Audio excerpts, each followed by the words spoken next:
آمنت بالله صدق الله العظيم وصدق رسوله النبي الكريم ونحن على ذلك من الشاهدين والشاكرين والحمد لله رب العالمين. انتہائی واجب الاحترام معزز و محترم حاضرین و سامعین، اللہ رب العزت نے دنوں کو مہینوں کے اندر تقسیم کیا ہے اور ایک سال کے 12 مہینے بتلائے. اسلامی تقویم کے اعتبار سے، اسلامی ماہ و سال کے اعتبار سے محرم الحرام پہلا مہینہ ہے اور اس کی ابتدا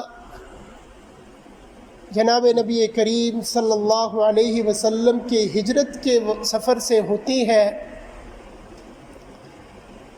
اس اعتبار سے 1445 سال یہ چل رہا ہے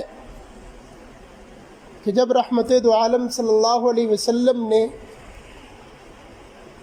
دعوت و تبلیغ کی نیت سے دین اسلام کی بقا اور اس کے نشر و اشاعت کے لیے اپنا آبائی گاؤں، آبائی گھر اور کعبۃ اللہ کو چھوڑ کر مدینہ طیبہ تشریف لے جاتے ہیں. اس سفر کو، اس واقعہ کو ہجرت کے نام کے ساتھ یاد کیا جاتا ہے. اور اس مہینے میں بہت اہم واقعات رونما ہوئے. پہلی تاریخ اس کی مسلمانوں کے خلیفہ دوم، خلیفہ راشد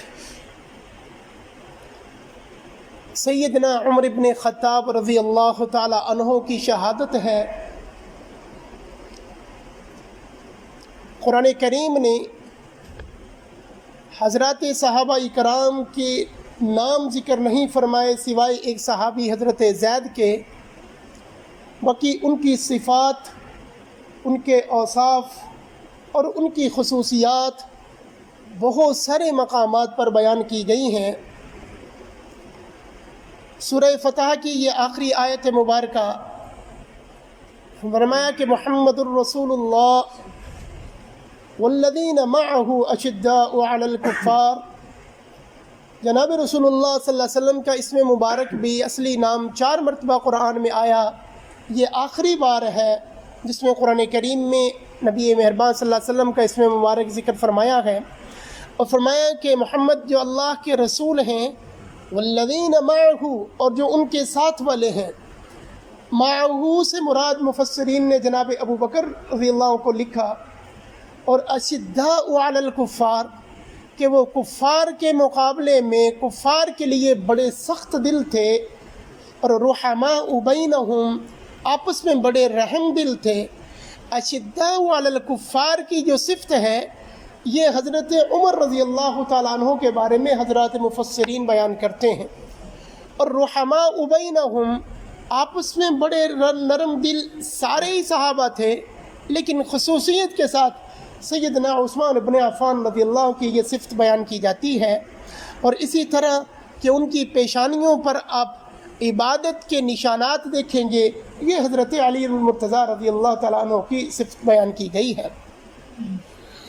تو یکم محرم الحرام سیدنا عمر بن خطاب کی شہادت کا دن ہے.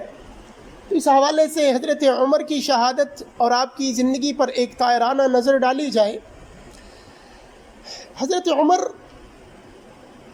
نام عمر بن خطاب ہے، مکہ المکرمہ کے رہنے والے ہیں. قریش آپ کا قبیلہ ہے، اور قریش کی شاخ بنو عدی سے آپ کا خاندان ہے. آبائی پیشہ جو عربوں کا عام مشغلہ تھا تجارت کرنا، اسی سے منسلک تھے. اور مکہ میں جو بہادر لوگ سمجھے جاتے تھے، جو بڑے جری قسم کے انسان، بڑے شجاعت والے ان میں سیدنا عمر ابن خطاب کا نام بھی آتا ہے۔ اور ایک اور خصوصیت یہ کہ اس زمانے میں پڑھنے لکھنے کا رواج کوئی بہت زیادہ نہیں تھا، لیکن جو چند ایک لوگ پڑھے ہوئے تھے، لکھنا پڑھنا جانتے تھے، ان میں عمر ابن خطاب کا شمار بھی ہوتا تھا۔ اور ان کے خاندان کی خصوصیات میں سے ایک بڑی خصوصیت یہ ہے کہ یہ سفارتکاری کے جو کام تھے وہ ان کے خاندان کے سپرد تھے، اس لیے کہ عرب میں قبائلی نظام تھا۔ تو عمر ابن خطاب کا جو خاندان تھا یہ قبائل کے درمیان میں، دوسرے لوگوں کے درمیان میں، لڑائی جھگڑے میں، کاروباری اور معاملات میں سفیر کے طور پر ان کو یا ان کے خاندان کو بھیجا جاتا تھا۔ ابتدا میں جب دین اسلام کی بات ہوئی تو سارے ہی لوگوں نے مخالفت کی، سوائے چند ایک کے مخالفین میں عمر ابن خطاب بھی ہیں، اور اس میں خوب بڑھ چڑھ کر حصہ لیتے تھے اسلام کو روکنے کے لیے، مسلمانوں پر سختیاں کرنے کے لیے۔ ابتداءً یہ اس میں بڑے صف اول کے لوگوں میں شامل تھے۔ بالآخر اللہ کے رسول صلی اللہ علیہ وسلم نے بڑی محنت کے بعد جب ایک جماعت تیار ہونا شروع ہوئی تو اللہ کے رسول صلی اللہ علیہ وسلم دو کام کیا کرتے تھے۔ ایک تو لوگوں کو دعوت دیتے تھے، لوگوں کو جا کر اللہ اور اس کے رسول کی بات سناتے تھے، اور دوسرا راتوں کو اللہ سے لوگوں کے حوالے سے دعا بھی کیا کرتے تھے، ان کی ہدایت بھی مانگا کرتے تھے۔ اسی طرح ہی حضرت امام بخاری رحمہ اللہ نے اس روایت کو نقل فرمایا، اللہم اعز الاسلام عمر بن الخطاب او عمر بن الحشام او کما قال علیہ السلام۔ اے اللہ اسلام کو عزت دینا چاہتا ہے، وقار دینا چاہتا ہے، تو پھر دو لوگوں میں سے ایک وہ جنہیں لوگ عمر ابن خطاب کے نام سے جانتے ہیں، اور دوسرے وہ جسے عمر ابن ہشام یعنی ابو جہل کے نام سے جانتے ہیں، ان میں سے کسی ایک کو آپ مسلمان فرما دیجئے، چونکہ مکے میں ان کا اثر و رسوخ بہت زیادہ ہے۔ تو اللہ رب العزت نے عمر ابن خطاب رضی اللہ تعالیٰ عنہ کا انتخاب کیا۔ کیا عظیم سعادت ہے! مانگنے والے نبیوں کے سردار ہیں اور قبول کرنے والے احکم الحاکمین ہیں، اللہ رب العالمین ہے۔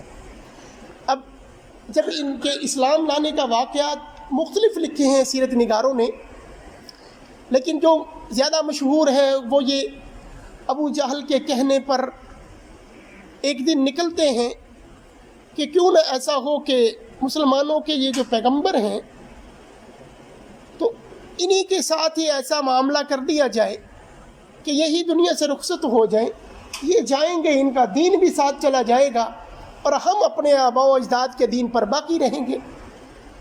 یوں نکلتے ہیں تو راستے میں ایک صحابی ملے کہ عمر تلوار لیے ہوئے، جناب کہاں کا ارادہ ہے؟ تو کہنے لگے بھائی صاف گو انسان تھے، کہنے لگے بھائی محمد صلی اللہ علیہ وسلم کو میں شہید کرنے جا رہا ہوں۔